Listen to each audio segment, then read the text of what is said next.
Hello again, Ed students. Justin Piggott with Emerald Ironworks. Last time we met, we designed and modeled our custom branded phone holder. And I want to say you all did a fantastic job. And now it's time for the really cool part. This is where we take the digital design and turn it into a real physical object by cutting, shaping, welding, polishing, and assembling the metal. Welcome to Emerald Ironworks. This is our 25,000 square foot industrial facility where we design and fabricate custom metalwork. Upstairs, our team of project managers, accountants, and engineers work with clients to design projects just like yours, starting with CAD models and engineered drawings. Down here on the shop floor, we have over 30 welders, craftsmen, and fabricators who bring those designs to life using everything from hands-on grinding and polishing to a 4 kilowatt tube laser that stretches nearly the full width of the shop. Today, we're going to take you step by step through the process of watching the phone holder that you designed become a real product that we can use.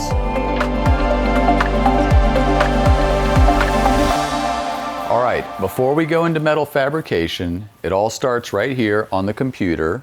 This is George, one of our design engineers, and as you can see, we have our 3D model showing the final assembly here, and now what George is going to do is break it into its 3 individual components and then flatten them, which is one of the final steps before laser cutting. We have our 3 flat patterns now, and the next step is nesting, and for that we have to go to another station.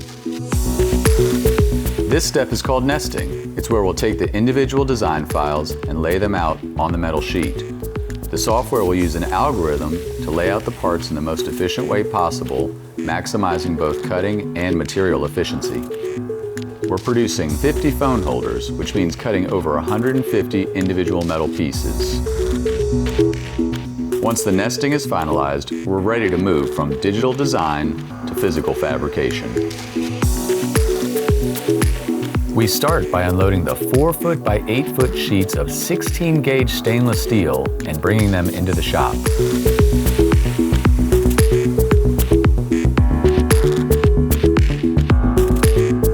Once inside, we load 1 sheet at a time onto the laser bed before cutting out the individual pieces for our phone holder. Once the material is loaded onto the machine, we're ready to cut. This is our flatbed laser, which uses an 8 kilowatt fiber laser to make detailed cuts through the metal. Using this high-powered laser, we cut every piece for the phone holder directly out of the stainless steel sheet with precision and speed.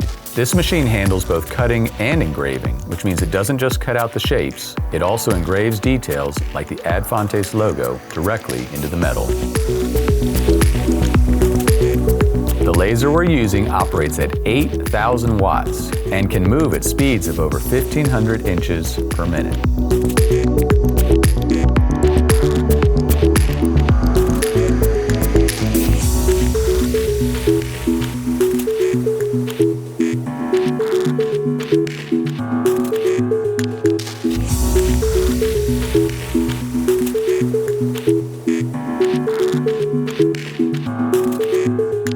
After all our parts have been laser cut, we'll take a quick trip over to the polishing station where it will soften some of the edges using an abrasive pad.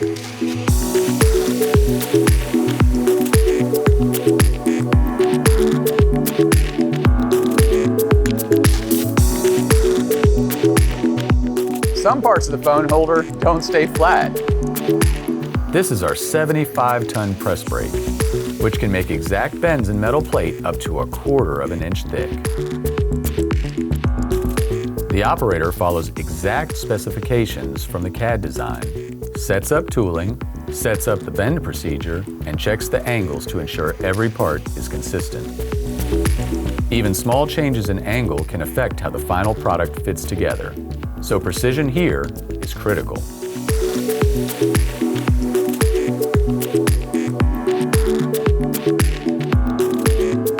A metal fabrication shop wouldn't be complete without welding. Lucky for us, two of our parts are permanently attached through a process called TIG welding. TIG stands for tungsten inert gas welding, and it happens right over here in our welding and fabrication areas.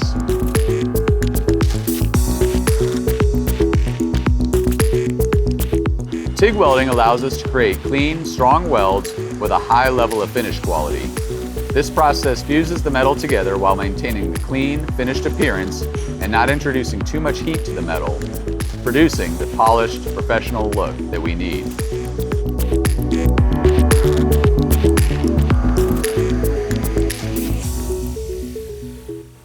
All right, Adfante students, fabrication is done and we have our completed parts here.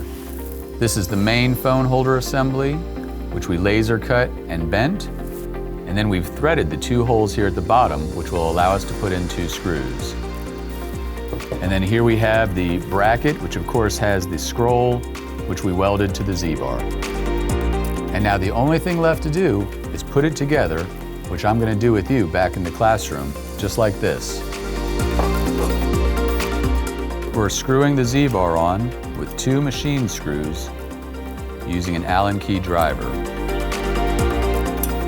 And there we are, our finished Adfante's phone holder.